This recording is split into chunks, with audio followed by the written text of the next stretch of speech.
سورہ نحل بہت زبردست، اس میں بہت اللہ کی نعمتیں بیان ہوئی ہیں. نحل کہتے ہیں شہد کی مکھی. اس صورت میں اللہ نے اپنے انعامات ایسے بیان کیے ہیں کہ مزہ آتا ہے پڑھ کے.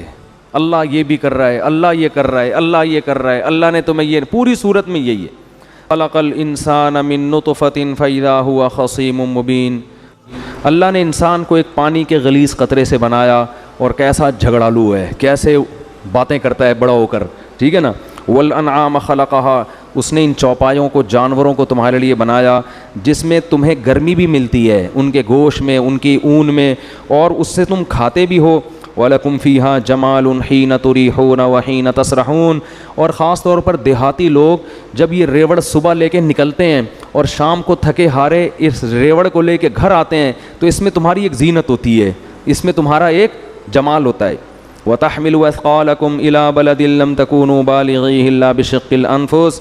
ان جانوروں پہ بوجھ رکھ کے تم ایسی جگہوں پہ پہنچتے ہو کہ تم اپنی کمر پہ یہ بوجھ اٹھا کے نہیں جا سکتے تھے. والخیل والبغال والحمیر، اسی نے خچر کو پیدا کیا، گھوڑوں کو، گدھوں کو پیدا کیا تاکہ تم ان میں سوار ہو. ہزاروں سال سے تو انسان انہی چیزوں میں سوار ہو رہا ہے. وَيَخْلُقُ مَا لَا تَعْلَمُونَ، اور ایسی چیزیں بھی پیدا کرے گا جو تمہیں معلوم نہیں ہے. انزل من السماء ماء، آسمان سے پانی برسایا. لکم منہ شراب، اس پانی کو تم پیتے بھی ہو. ومنہ شجر، اسی سے درخت اگتے ہیں. ینبت لکم بہ، اسی پانی سے تمہارے لیے پیدا کرتا ہے، اگاتا ہے. الزرع، کھیتیاں. والزیتون، زیتون بھی ہوگا. کتنا فرق ہے نا زیتون کے وہ پانی سے پیدا ہو رہا ہے کیا؟ تیل. والنخیل، کھجور کے درخت پیدا ہو رہے ہیں اس سے. والاعناب، انگور پیدا ہو رہے ہیں. یعنی ڈفرینٹ چیزیں ہیں یہ، ان کا آپس میں کوئی لنک، کوئی مماثلت نہیں، لیکن اس پانی سے ہی سب چیزیں پیدا ہو رہی ہیں. اور ومن کل الثمرات، اور ہر طرح کے پھل پیدا کیے. بے شک اس میں نشانیاں ہیں ان لوگوں کے لیے یتفکرون، جو غور و فکر سے کام لیتے ہیں. وسخر لکم اللیل والنہار، دن اور رات کو تمہاری خدمت میں لگا دیا. دن آ رہا ہے، رات جا رہی ہے، رات آ رہی ہے، دن جا رہا ہے، یہ ہمارے فائدے کے لیے. والشمس والقمر، سورج چاند کو تمہاری خدمت پہ لگا دیا. والنجوم مسخرات بامری، ستارے بھی اللہ کے حکم سے تمہاری خدمت پہ لگے ہوئے ہیں. اس میں بے شک نشانیاں ہیں عقل والوں کے لیے. پہلے کیا لفظ استعمال کیا؟ غور و فکر والوں کے لیے. اب لفظ استعمال ہو رہا ہے عقل سے کام لینے والوں کے لیے. اور مختلف رنگ کی چیزیں اس نے زمین میں تمہارے لیے پیدا کر دیں. اس میں نشانی ہے یذکرون، ان لوگوں کے لیے جو نصیحت حاصل کرتے ہیں. وہو الذی سخر البحر، اسی نے سمندر تمہارے لیے مسخر کیا ہے، سمندر تمہاری خدمت کے لیے پیدا کیا. لتاکلوا منہ لحما طریا، اس سے تازہ گوشت نکال کے کھاتے ہو. اللہ نے مچھلی کے گوشت کو کیا کہا ہے؟ طریا، کیونکہ اس گوشت سے سستی نہیں آتی بلکہ تازگی آتی. گائے کا گوشت کھائیں گے، گائے جیسے ہو جائیں گے تھوڑے دنوں میں، پڑے رہیں گے بس ہر وقت. فش کھائیں گے، مچھلی کی طرح پھدکتے پھریں گے، ٹھیک ہے نا. تو اللہ فرماتے ہیں ایسا بہترین گوشت تم اس سے نکالتے ہو. وَتَسْتَخْرِجُوا مِنْهُ حِلْيَةً تَلْبَسُونَهَا، اسی سے تم ہیرے جواہرات بھی نکالتے ہو جو تمہاری زینت کا ذریعہ بنتے ہیں. وَتَرَى الْفُلْكَ مَوَاخِرَ فِيهِ، اور اے مخاطب تو دیکھتا ہے کہ سمندر کی کشتیاں اور جہاز کیسے لہروں کو پھاڑتے ہوئے چلتے ہیں.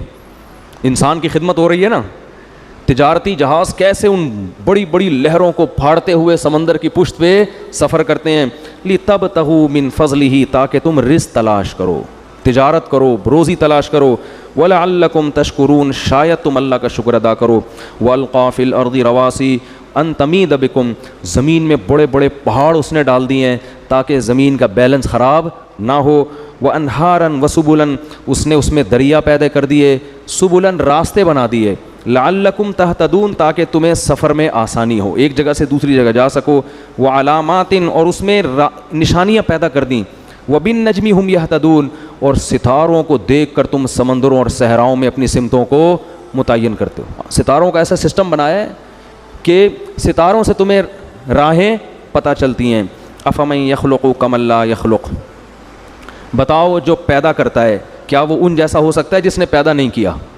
جو یہ سب چیزیں بنا رہا ہے اس میں اور نہ بنانے والے میں کوئی فرق نہیں ہے کیا؟ ہم نے تو فرق مٹا دیا نا. مخلوق کو درجہ ہم نے اللہ جیسا دے دیا ہے. تو اللہ کہتے ہیں من یخلق، جو خالق ہے وہ غیر خالق کے برابر ہو سکتا ہے. افلا تذکرون، تم نصیحت حاصل کیوں نہیں کرتے؟ وَإِن تَعُدُّوا نِعْمَةَ اللَّهِ لَا تُحْصُوهَا، اللہ کی نعمتوں کو اگر تم شمار کرنا شروع کر دو تم اس کو گن نہیں سکتے، بے شک اللہ مغفرت کرنے والا اور رحیم ہے۔ چاہیے تو یہ تھا کہ تمہیں فوراً گناہوں پہ پکڑتا۔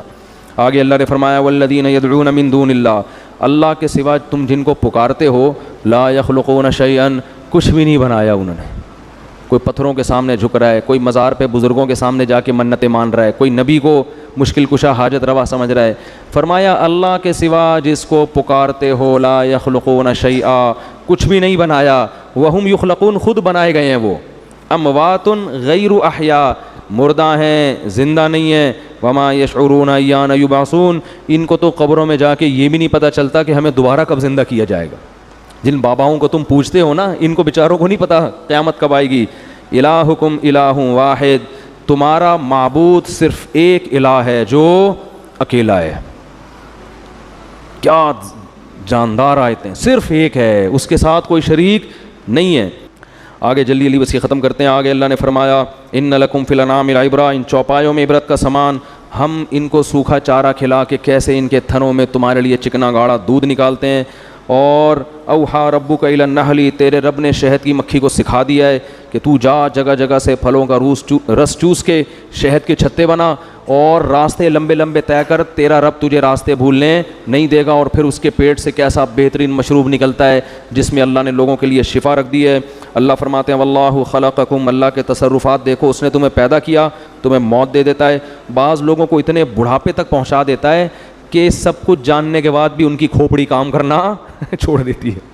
لِكَيْ لَا يَعْلَمَ بَعْدَ عِلْمٍ شَيْئًا، اللہ کے تصرف ہیں، اتنے اتنے ذہین لوگ اللہ بڑھاپے کی انتہا کو لے جاتا ہے، ان کی بچوں والی حرکتیں کرنا شروع کر دیتے ہیں۔ فرمایا کہ جعل لکم من انفسکم ازواجا، اس نے تمہارے لیے جوڑے پیدا کیے، ان بیویوں کو پیدا کیا جن سے بنین وحفظا، تمہیں بیٹے بھی دیے پوتے بھی دیے ان سے۔ جو جوان بیٹے بھی نعمتیں اللہ کی، تو اللہ بیٹیوں کو الگ بیان کرتا ہے، بیٹوں کی نعمت کو الگ بیان کرتا ہے۔ یہ بیٹے تمہارے لیے دست و بازو بنتے ہیں، پھر پوتے بھی دیے، اللہ بیٹوں کے ساتھ پوتوں کی نعمت کو بھی بیان کر رہے ہیں۔ اس لیے جوانی میں شادی کر لیا کرو تاکہ جوانی میں دادا بن کے پوتوں کی نعمت بھی دیکھ لو۔ اتنے بڈھے بڈھے ہو کے 40 سال کی عمر میں شادیاں کر رہے ہیں کہ جب بیٹا بڑا ہوتا ہے تو خود لٹکے ہوئے ہوتے ہیں پاؤں قبر میں، نہ بیٹے کی خوشیاں دیکھ سکتے ہیں، پوتا تو سوال ہی پیدا نہیں ہوتا۔ پوتا تو خاندان پورا آباد ہوتا ہے جب بیٹوں کے ساتھ پوتے بھی ہو جائیں، تو جوانی میں سارے کام ہو جائیں۔ آپ جوانی میں دادا بننے کا مزہ ہے، پھر لوگ بولیں گے محلے کا دادا آ رہا ہے، پھر اچھا لگے گا، کون آ رہا ہے؟ دادا آ رہا ہے، بھائی سے بچ کے رہو۔ تو اللہ فرماتے ہیں پھر ان سے تمہیں بیٹ پوتے بھی دیے اور تمہیں پاکیزہ چیزیں اس نے کھانے کو دیں۔ اخرجکم من بطون امہاتکم، اللہ وہ ذات ہے جو تمہیں تمہارے ماؤں کے پیٹوں سے نکالتا ہے۔ لا تعلمون شیئا، اس وقت تمہیں دنیا کی کچھ خبر نہیں ہوتی، اس نے اپنی قدرت سے تمہیں نکالا، بنا کے نا پورا کنسٹرکشن کا کام ڈینٹنگ پینٹنگ مکمل ہو گیا، چل بھائی نکل باہر، بس اب کتنے دن پڑا رہے گا اندر، باہر نکل، ٹھیک ہے۔ باہر نکلتے ہو ایک عجیب دنیا نظر آتی ہے جس کی تمہیں کوئی خبر نہیں تھی۔ یہ سب اللہ کے کام ہے، یہ خود بخود نہیں ہو رہا۔ فرمایا وجعل لکم السمع والابصار والافئدہ، لیکن سیکھنے کے لیے اس نے تمہیں آنکھیں دیں، سننے کے لیے کان، اور سوچنے کے لیے دل اور دماغ، تاکہ اب تم دنیا میں آ کے سیکھو۔ ابھی تک تو تمہیں کچھ بھی پتہ نہیں ہے۔ الم یروا الی الطیر مسخرات فی جو السماء، دیکھتے نہیں ہو ان پرندوں کی طرف جو آسمانوں میں کیسے تیر رہے ہوتے ہیں، کیسا ان کو بیلنس سے اڑنا سکھایا اللہ تعالیٰ نے۔ ما یمسکہن الا اللہ، آسمان کی بلندیوں میں ان کو اللہ کے سوا کوئی نہیں روکتا۔ یہ سب اللہ کا بنایا ہوا نظام ہے، بے شک اس میں ایمان لانے والوں کے لیے نشانیاں ہیں۔ پھر اللہ نے فرمایا اس نے جانوروں کے کھالوں سے تمہارے لیے مختلف چیزیں بنائی ہیں جن کو تم سفر میں استعمال کرتے ہو، خیمے لگاتے ہو، اس سے اوڑھ کے گرمی میں استعمال کرتے ہو۔ اور یعرفون نعمت اللہ ثم ینکرونہا، فرمائی اللہ کی نعمتوں کو جانتے ہیں لیکن ایسے بن جاتے ہیں جیسے جانتے نہیں ہیں۔ ینکرون کا مطلب انکار کا مطلب دل میں نہیں تسلیم کرتے، جاننے کے باوجود ایسے بنتے ہیں جیسے ان کو کچھ پتہ نہیں ہے۔ پھر اللہ نے ایک اہم آیت اس میں یہ بھی نازل کی کہ وَلَا تَشْتَرُوا بِعَهْدِ اللَّهِ ثَمَنًا قَلِيلًا، جب اللہ سے کوئی ایگریمنٹ کرو نا، جیسے توبہ کی اللہ یہ گناہ نہیں کروں گا میں، تو اللہ کے کیے ہوئے عہد کو چند ٹکوں کے بدلے میں مت بیچو۔ جب انسان توبہ کرتا ہے دوبارہ گناہ کی طرف توجہ جاتی ہے تو وہ جو لذت ہے نا وہ تھوڑی سی ہے، چند ٹکے ہیں وہ، اور اللہ کا عہد بہت قیمتی ہے، تو اس ایگریمنٹ کو چند ٹکوں کے بدلے میں مت توڑا کرو. کیوں؟ انما عند اللہ هو خیر لکم. تم اس ایگریمنٹ پہ قائم رہو گے نا تو جو اللہ کے پاس تمہارے لیے ہے وہ اس لذت سے 1000 گنا بہتر ہے. ایک بات. دوسری بات ما عندکم ینفد وما عند اللہ باق. اور جس لذت کے پیچھے بھاگ رہے ہو یہ ویسے ہی فنا ہونے والی ہے. ایک تو تھوڑی بھی ہے اور ختم ہونے والی, ہمیشہ نہیں رہے گی یہ. وما عند اللہ باق. اور جو اللہ تمہیں دے گا وہ اس سے بہتر بھی ہے اور ہمیشہ رہنے والی بھی ہے. وَلَنَجْزِيَنَّ الَّذِينَ صَبَرُوا. اور اگر تم صبر کرو گے, اپنے آپ کو روکو گے, تو ہم تمہیں جتنا عمل کرو گے نا اس سے کئی گنا بڑھا کے اس کا اچھا بدلہ دیں گے. تو اس لیے بھائی توبہ پہ قائم رہنے کی کوشش کرنی چاہیے انسان.